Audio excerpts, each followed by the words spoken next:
voisin, sois la bienvenue. Et à ton voisin que ne manque pas ces moments. Alléluia. Merci beaucoup. Nous te bénissons, Père, pour ta fidélité, pour ta grandeur et pour ton amour sans cesse renouvelé dans nos vies. Merci pour ce séminaire qui parlera de ta gloire éternelle. Merci parce que tu as mis cette pensée dans le cœur de ton serviteur afin de bénir toute l'Église. Nous te sommes infiniment reconnaissants pour tout ce que tu feras au milieu de nous. Lorsqu'on parle de la gloire de Dieu, on parle de la manifestation du surnaturel. On parle de la présence de Dieu dans sa dimension élevée et puissante. Nous bénissons ton nom. Nous ouvrons les écluses des cieux et nous proclamons que la gloire de Dieu se révèle au nom de Jésus-Christ. Nous décrétons que durant ces 3 jours, que les grandes choses se révèlent, que les grandes choses se manifestent au milieu de nous, que les malades soient guéris, que les sourds entendent, que les boiteux marchent, que les aveugles voient et que tous ceux qui traversent des moments difficiles, au nom de Jésus, soient restaurés par la puissance du Saint-Esprit. Par la puissance du Saint-Esprit. Béni sois-tu pour ce soir et pour cette première journée. Sois béni et que ton nom soit glorifié. Reçois toute la gloire que tout le peuple dise. Amen.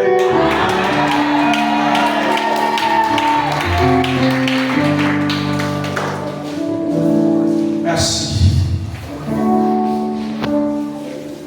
Notre thème, c'est comment vivre la gloire de Dieu. Comment vivre la gloire de Dieu. Ce soir, nous allons essayer de rester dans les définitions et de comprendre ce qu'est la gloire de Dieu. Et demain, nous rentrons pleinement dans le vif sujet. Alléluia. Alors, donc, il ne faut pas manquer ces moments.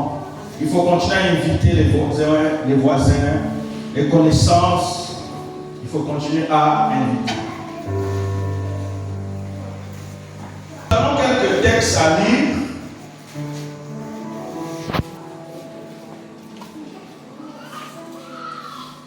Nous avons Lévitique 9, verset 6.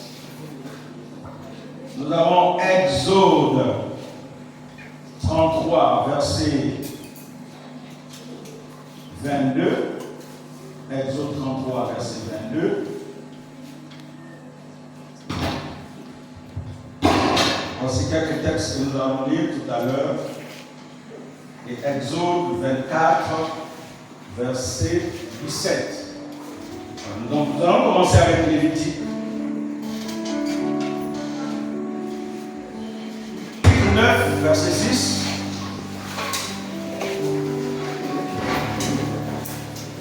Il est écrit: vous ferez ce que l'Éternel a ordonné,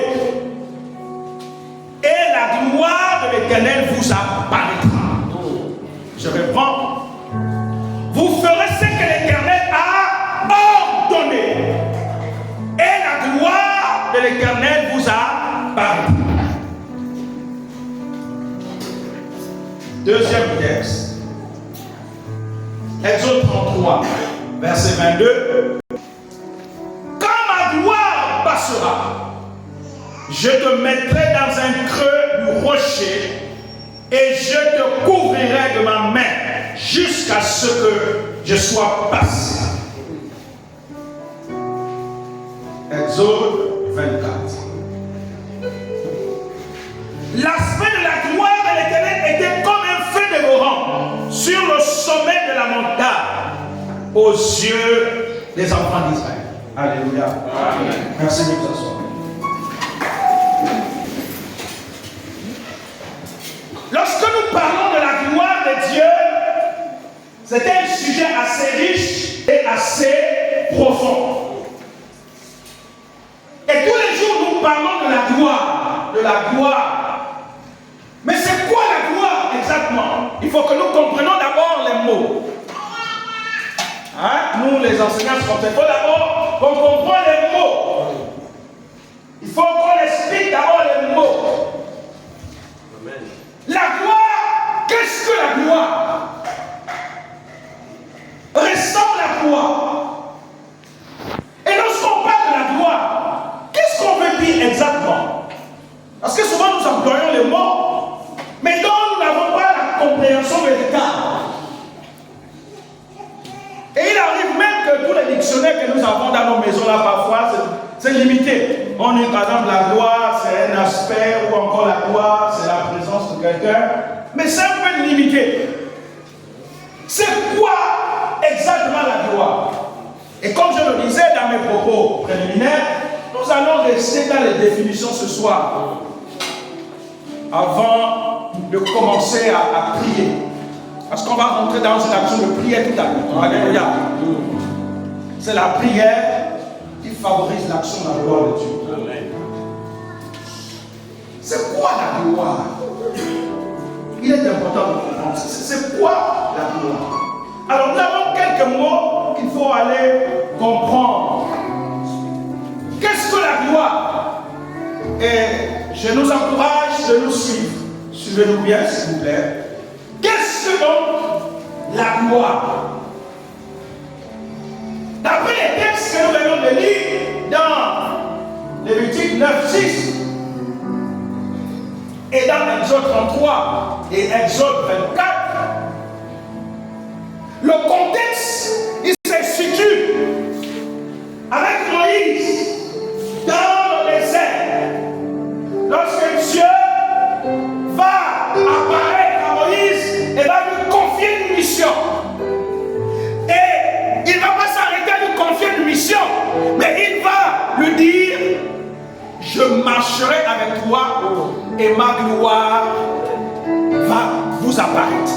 Ma gloire sera si puissante. Ma gloire va être votre fil conducteur. Vous conduira jusqu'à la terre promise. Ma gloire sera avec vous. Moïse est où? Moïse est dans le désert. Moïse est constamment en présence de Dieu.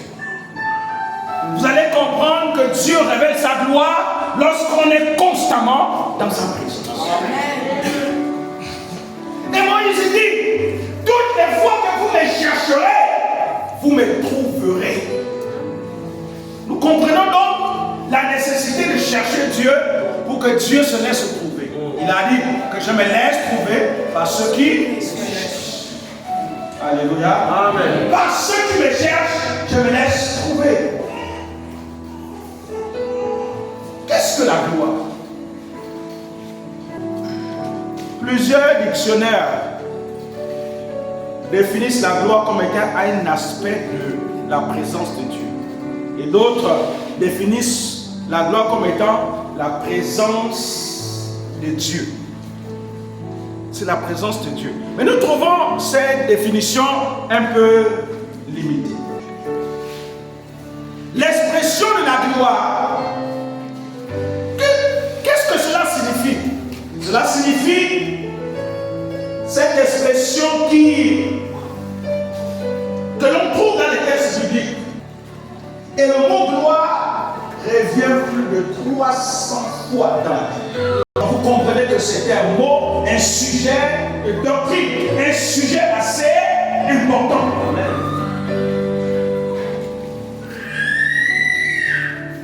La gloire fait partie des mots courants dont nous avons du mal à percevoir toute la dimension. Il s'agit du langage de la foi. D'un point de vue de la langue sémantique. On parle de la sémantique, ce sont des mots. Le mot hébreu, parce que le mot gloire a été tiré du mot hébreu, on dit kabod. La kabod. Le mot kabod est traduit par la gloire. Vous savez tous que la Bible que nous utilisons aujourd'hui a été écrite de l'hébreu, dans l'Ancien Testament de l'hébreu, le Nouveau Testament du grec. Et donc le mot gloire vient du mot kabod. Et cela renvoie à la réalité divin. De la manifestation de quelqu'un qui ne vit pas dans l'ordinaire, mais quelqu'un qui vit au-delà de l'ordinaire. Quelqu'un avec moi ce soir? Tandis que la traduction grecque traduit le mot par la doxa. Doxa, qui désigne plutôt une appréciation dans la conception de l'autre et dans l'honneur. Donc, la gloire de Dieu est la manifestation de la présence de Dieu. La gloire de Dieu est l'expression la plus élevée de tout ce qu'on appelle présence de Dieu. Après la gloire de Dieu, il n'y a pas une autre expression au-delà de la gloire de Dieu. La gloire de Dieu est le sommet de la présence de Dieu. Alléluia. Donc quand on parle de gloire, mais aussi on parle de quoi? De la manifestation de ce que Dieu est, de la manifestation de sa nature. Ça dit comment Dieu se révèle, comment il parle. Hier, ou autrefois, Dieu dans l'Ancien Testament s'est révélé par les anges. Il se révélait par les prophètes. Et vous allez voir, Dieu a conclu une avec Israël. Pendant le jour, il y avait une nuée qui les accompagnait. Et pendant la nuit, il y avait quoi qui les accompagnait? Une flamme de feu, qui était le symbole de l'alliance. Que la gloire de Dieu devait toujours être manifeste dans la nation. Dans les récits de l'Ancien Testament, la gloire de Dieu se manifeste concrètement. Je le disais tout à l'heure, dans la manifestation des anges. Hier, vous allez voir les anges qui ont apparu à certaines personnes de la vie, comme Abraham. Les anges qui ont apparu, comme Jacob, les anges qui ont apparu. Et ça, ici, on appelle ça la manifestation visible de Dieu. Ça, c'est dans l'Ancien Testament, comment Dieu se révélait à l'homme. Vous me suivez? Amen. Dieu se rend présent.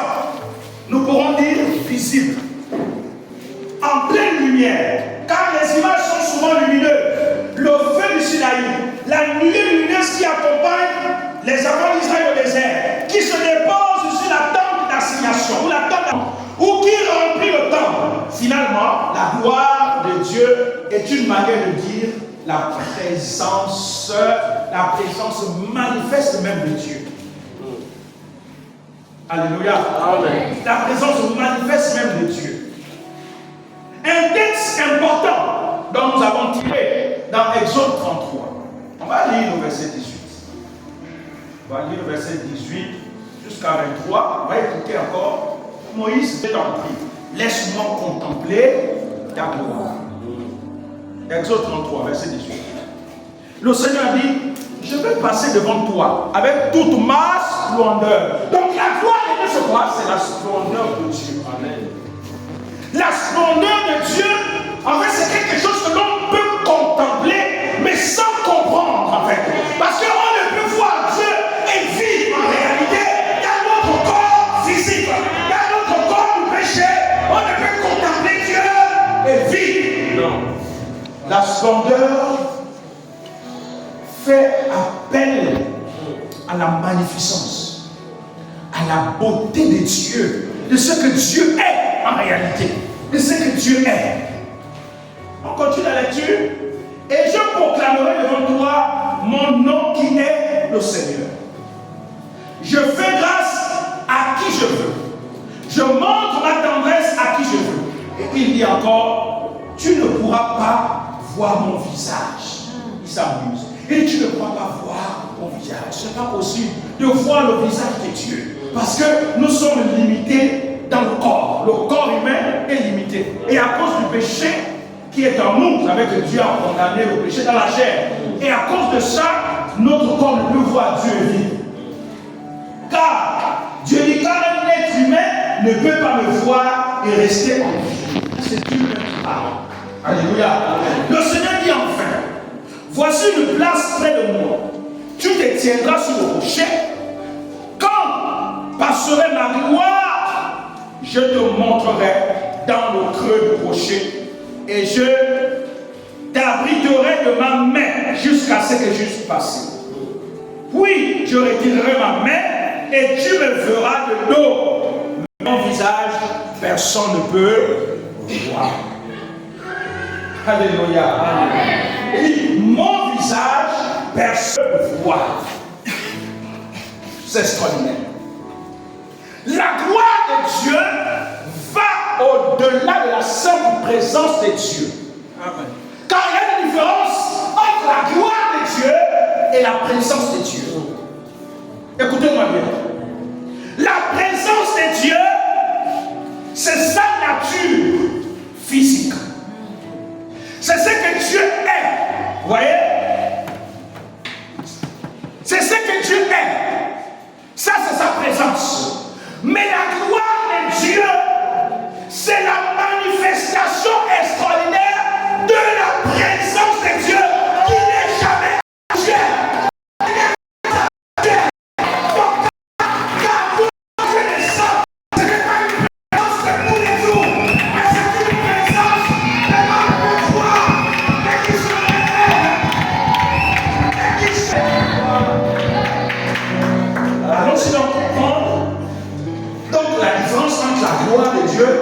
La présence de Dieu et la puissance de Dieu. Quoi donc la puissance de Dieu? La puissance de Dieu est la capacité d'agir de Dieu. C'est la capacité pour Dieu d'agir. Comment Dieu agit? Tous les êtres humains agissent d'une manière ou d'une autre. Yes. On peut agir en acte, on peut agir en parole, on peut agir en faisant quelque chose. Donc la présence de la puissance de Dieu est la capacité d'agir de Dieu. Mais lorsqu'on parle de la présence, de la puissance, la gloire est le sommet de la pyramide de la présence et de la puissance de Dieu. Donc s'il faut faire des marches d'escalier, on parle de la présence. On parle, après la présence, on parle de la puissance. D'accord? Après la puissance, on parle de quoi maintenant? On parle de la gloire. Donc la gloire est le sommet. La gloire est le sommet. Et le point le plus élevé de la puissance, de la présence et de la gloire, c'est le sommet. Le point le plus culminant. Amen. Gloire. Les géographes disent que le mont Kilimanjaro est le mont le plus élevé. Donc la gloire de Dieu, c'est le sommet de sa présence la plus élevée. Amen.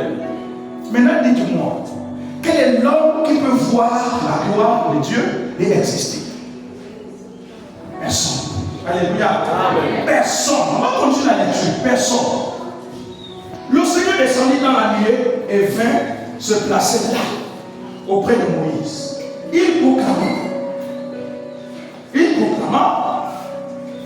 son nom, qui est le Seigneur. Moïse demeura sur le Sinaï avec le Seigneur 40 jours et 40 nuits. Il ne mangea pas de pain et ne but pas d'eau. Sur les tables de pierre, il écrivit les paroles de l'Alliance, les 10 paroles. Lorsque Moïse descendit la montagne du Sinaï, ayant en main les 2 tables du témoignage, il ne savait pas que son visage rayonnait de lumière. Depuis qu'il avait parlé avec le Seigneur. Moïse ne savait pas que son visage avait changé. Vous devez comprendre, quand l'Apocalypse au chapitre 4 nous décrit le trône de Dieu avec les 24 vieillards, les 4 vivants, mais il y a quelque chose d'extraordinaire. Et qu'au milieu du trône, il y a quoi? Un arc-en-ciel. Un arc-en-ciel qui environne le trône de Dieu. L'arc-en-ciel est le revêtement et le pouvoir même du revêtement de la gloire de Dieu. Ce que Dieu est en réalité. Et la gloire de Dieu ne peut se révéler de façon ordinaire. Lorsque la gloire de Dieu se révèle,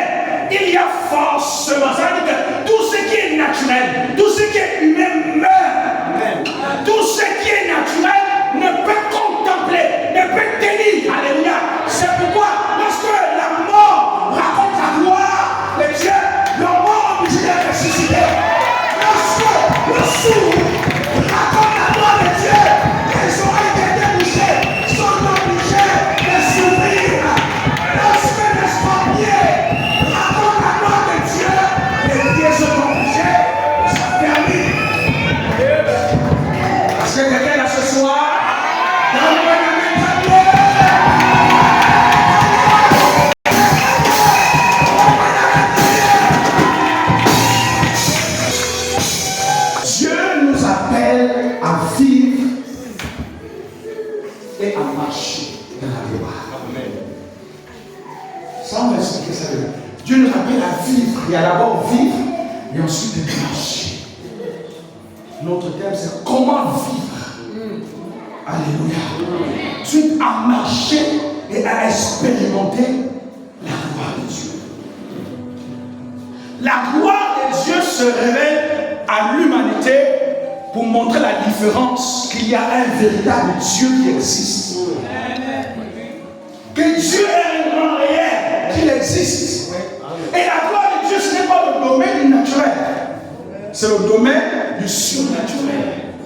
Dieu se révèle lorsqu'on commence à l'invoquer, lorsqu'on commence à l'appeler. Il fait quoi? Il se révèle. Quelqu'un m'entend ce soir? La gloire de Dieu incarne toutes les potentialités divines. Ça dit que quand la gloire de Dieu descend dans votre vie, elle vous donne la capacité d'opérer comme Dieu opère. Elle vous donne la capacité de voir comme Dieu voit. C'est pas quand vous êtes dans la gloire de Dieu, quelqu'un dit, je suis pas l'éternel.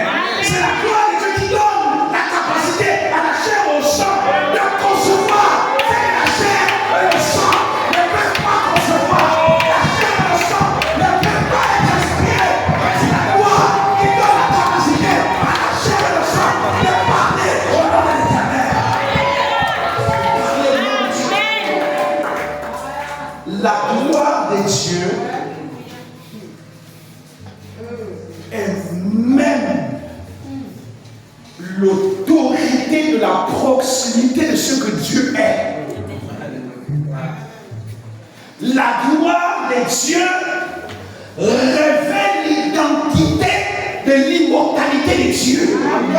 La gloire de Dieu donne à l'homme la capacité de créer comme Dieu crée. Amen. Tu es là ce soir?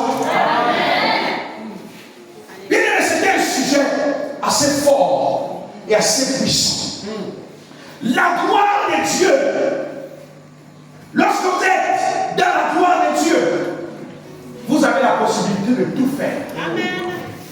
Et si lorsque la gloire de Dieu se révèle à vous, elle vous donne la foi de Dieu. Elle vous prête le cœur de Dieu. Et désormais, vous pouvez tout opérer. Amen. Parce que lorsque vous donne la foi de Dieu, la foi peut faire ce que Dieu fait. Amen. Cela veut dire que quand la gloire de Dieu descend en vous, vous avez la capacité d'opérer dans toutes les bouches et dans toutes les dimensions prochaines. La vie naturelle de l'être humain. La capacité d'opérer. Mais aussi, la capacité d'engendrer.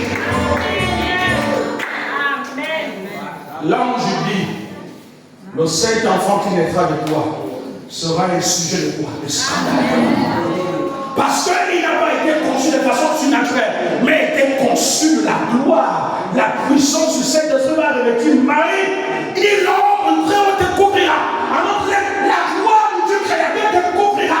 Quand la gloire couvre un homme, il y a quoi? Il y a naissance. Quand la gloire de Dieu couvre un homme, il y a la vie qui se manifeste. Amen. Même là où il y avait la mort. Amen. Il y a quelqu'un qui comprend cette chanter de l'Église ce soir? Alors écoutez ceci. Pour qu'un enfant vienne au monde, il faut le contact entre deux gamelles, mâle et femelle. Mais c'est extraordinaire. Marie n'a pas eu de contact avec eux. Marie n'a pas eu de contact. Mais ce qui est extraordinaire, wow, c'est qu'elle est tombée miraculeusement enceinte. Vous comprenez donc que la gloire de Dieu n'a pas besoin d'une gamète femelle. Alléluia. Parce que dans la gloire de Dieu, vous trouvez le féminin et vous trouvez le masculin. Alléluia. Tout est à l'intérieur. Et donc la puissance de Dieu a couvert Marie et Marie est tombée enceinte. Amen. Quelqu'un comprend quelque chose ce soir? Quand la gloire de Dieu descend, il y a une transformation de vie. Et je vous dis, quand Moïse a vu la gloire de Dieu, Moïse n'a plus jamais été le même. Le problème dans l'église aujourd'hui, c'est que nous n'avons pas encore rencontré la gloire. Nous avons rencontré la présence. Quand lorsqu'un homme raconte la gloire, il ne peut plus jamais être la même personne. Alléluia. Et quand la gloire de Dieu descend sur votre vie, le péché ne vous dit plus rien. Le péché ne vous dit plus rien. Vous pouvez faire même un mois sans péché. Le soir, vous rendez seulement grâce à Dieu et vous dormez. Mais parce que votre conscience ne vous reproche de rien. Quand la gloire est là, Moïse a même oublié que c'était un être humain qui devait manger quoi. Il a oublié au moins 40 jours. Et 40 jours sont passés. Quand la gloire est là, elle vous donne la capacité de l'éternité. Et dans l'éternité, il n'y a pas de faim, il n'y a pas de soif, il n'y a pas de besoin humain. Il n'y a pas de besoin humain quand la gloire de Dieu est là. La faim disparaît, la soif disparaît. Les besoins humains disparaissent. Moïse il était là, 40 jours est passé, parce qu'il était absorbé de la gloire. Mais si vous êtes dans la présence, vous aurez toujours faim. Soit vous aurez toujours besoin. Alléluia. Dieu veut que nous montons dans la dimension de la gloire et non dans la dimension de la présence. Donc, dans la dimension. Tu es là ce soir. La gloire de Dieu donne le mandat à l'être humain, non de parler de son nom propre, mais de parler au nom de son mandataire. Dieu te mandate. Et quand Dieu mandate un homme, il le confie. Lorsqu'on vous envoie en mission, on va vous donner quoi? Une lettre de mandation qui vous permet d'agir au nom de celui qui vous a envoyé. La gloire de Dieu est un mandat sur notre vie qui nous donne la possibilité de parler au nom de Dieu, qui donne la possibilité de prophétiser, qui donne la possibilité d'imposer les noms malades, la possibilité de dire ce que Dieu veut qu'on puisse dire. Alléluia.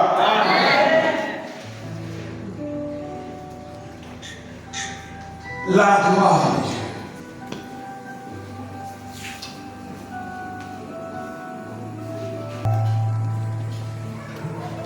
Lorsque nous regardons les textes que nous sommes en train de découvrir, elles font partie de cette manifestation de Dieu. Je touche cette proximité. Il touche le papa. Il touche la réalité de Dieu. Il touche la vérité de la réalité de Dieu. Et Moïse devient un homme plus comme les autres. Mais un homme à part. La preuve même, c'est qu'on ne pouvait plus regarder Moïse physiquement.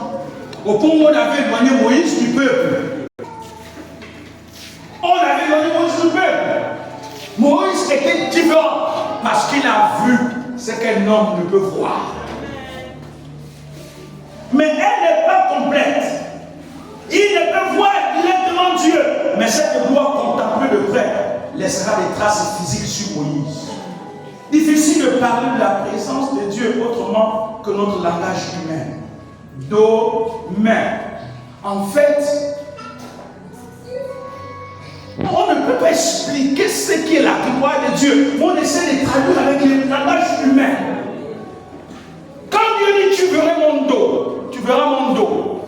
Dieu n'a pas un dos comme nous. Mais Dieu est en train de dire à Moïse, ici, en fait, ce n'est que des symboles, des expressions que Dieu utilise. Parce que Moïse était un être humain, il a besoin des mots humains pour essayer de comprendre et d'expliquer ce qu'il a vu. Amen. Dos, main, tu verras mon dos, il me met. Mais retenons que ce récit que Dieu se laisse interpréter. Dieu fait quoi? Il s'approche de nous. Revenons à présent au Nouveau Testament. Et plus particulièrement à l'évangile de Jean. Au plus, dans les autres évangiles, le motif la gloire est présent. Nous pouvons observer Jésus comme un bon pédagogue, expliquer et réexpliquer la différence entre la gloire humaine et la présence de Dieu. Il dit, mon enseignement n'est pas de moi, mais de celui qui m'a envoyé. Il dit, mon enseignement n'est pas de moi. Il est en train de traduire sur l'expression de la gloire de celui qui l'a envoyé. Et la gloire de Dieu s'incarne, s'est incarnée dans Christ. Et quand elle s'incarne dans l'homme, l'homme devient donc la possibilité de toutes les impossibilités. Amen. Quelqu'un comprend ça ce soir?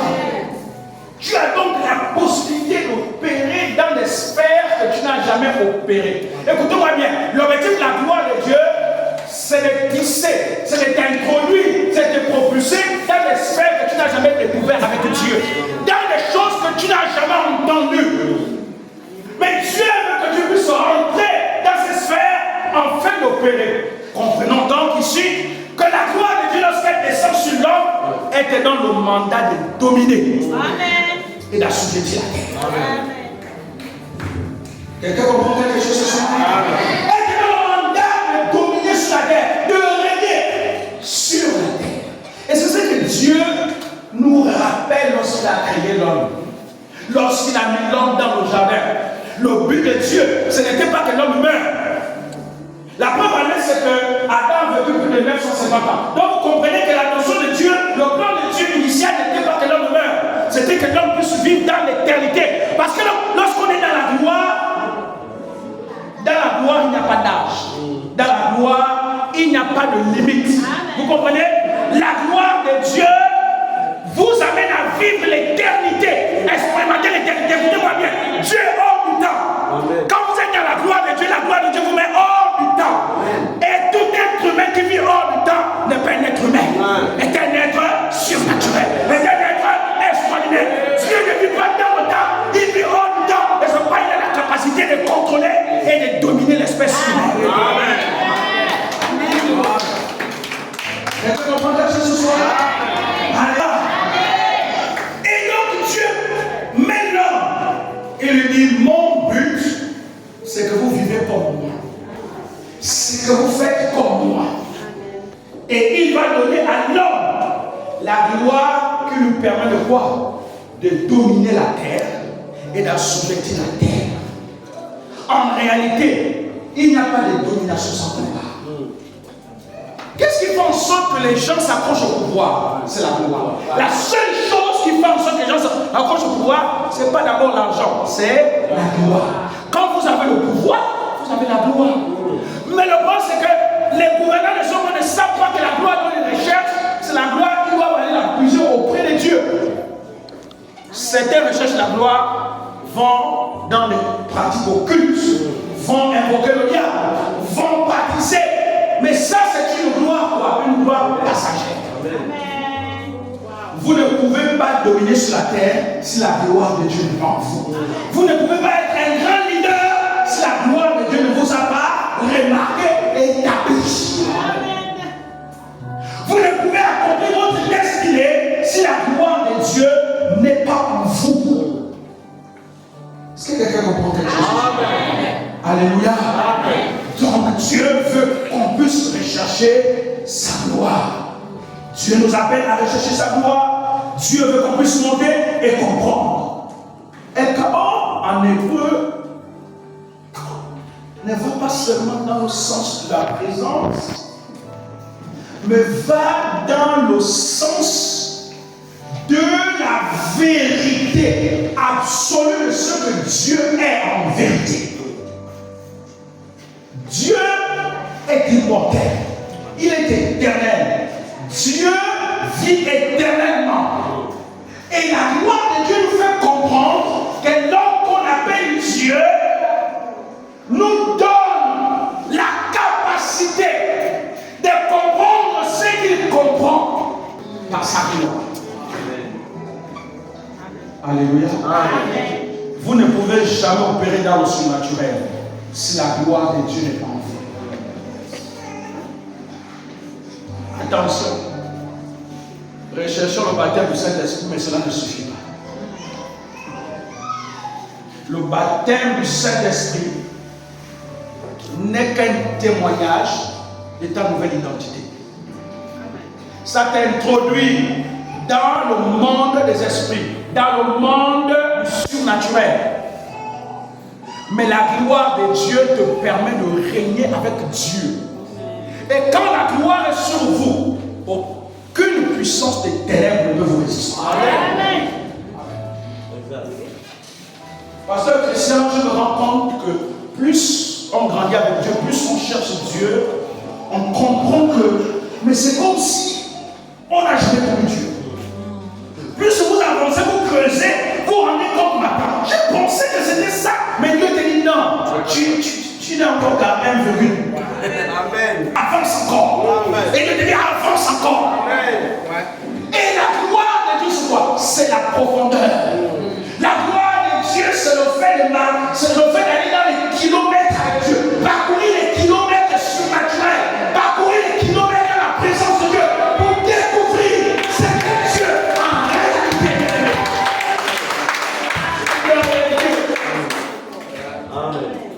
La gloire de Dieu dans El Caron, c'est la capacité à immerger avec Dieu dans toutes les dimensions de votre vie. Lorsque la gloire qu'on appelle El Caron descend dans votre vie, vous n'êtes plus un être humain au sens humain, mais vous devenez un être humain, un être spirituel. Vous avez devenu la capacité de comprendre le langage de Dieu, de décoder les codes célestes. Et c'est pourquoi Jésus dit à ses disciples, à vous, il a été donné de comprendre les mystères. Si la gloire de Dieu n'est pas en vous, vous ne pouvez pas comprendre les mystères. Les mystères du royaume seront pour vous une folie. Tu as donc besoin de rechercher la proximité de la profondeur de la gloire de Dieu. La gloire de Dieu nous amène à contempler non seulement sa nature, mais la grandeur de ce que Dieu est capable de faire. Écoutez-moi bien. La gloire de Dieu nous donne donc la possibilité de parler, d'agir au nom de Dieu, mais aussi de puiser ce qui est céleste et de recopier cela sur la terre, de reproduire cela autant sur la terre. On reproduit ce qu'on voit. Écoutez, au ciel, la maladie n'existe pas. Parce que Dieu ne tombe jamais malade. Vous avez entendu que Dieu est tombé malade et qu'on l'a hospitalisé à cause du camp. Il est là-bas dans le 8 mètres avec ceci dans le corps. Dieu est hospitalisé. Ça n'existe pas. Alléluia. Amen. La fin n'existe pas. La mort n'existe pas. Alléluia. Amen. Les besoins humains, ça n'existe pas. En fait, tout ce qui est humanité n'existe pas dans la gloire de Dieu. Car la gloire de Dieu absorbe tout ce qui est humain. Amen. Vous savez, la résurrection, c'est revêtir la gloire immortelle de Dieu. Parce que quand Christ viendra, dit que nous ressusciterons, ça veut dire que nous aurons le même corps. Le corps qui n'aura ni faim, ni soif, besoin de quoi que ce soit. Et dans la gloire de Dieu, il n'y a pas de différence. Dans la gloire de Dieu, tout est vrai, tout est concret.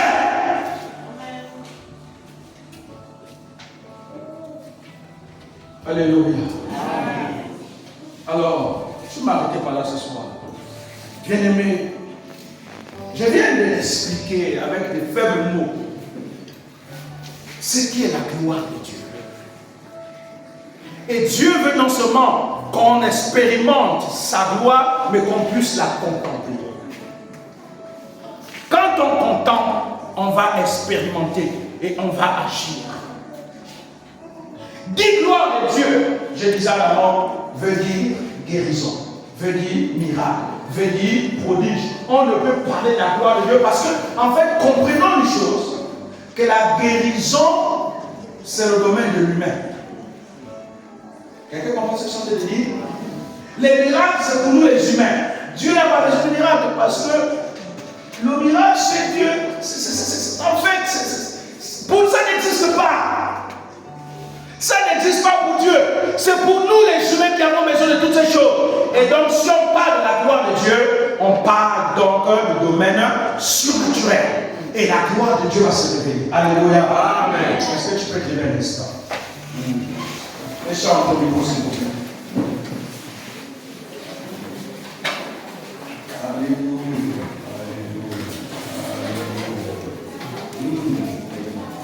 Qui a compris quelque chose de ce soir? Que le nom de l'Éternel soit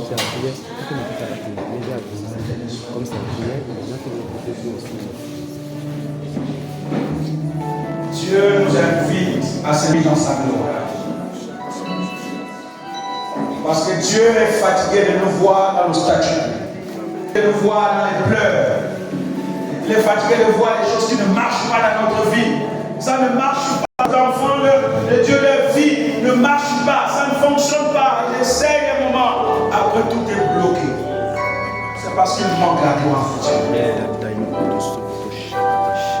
Et Dieu te dit, tu as bien fait d'être à ce séminaire. Ce séminaire est pour toi. Tu ne sortiras pas de là la même personne. Tu n'es pas de là avec le même fardeau.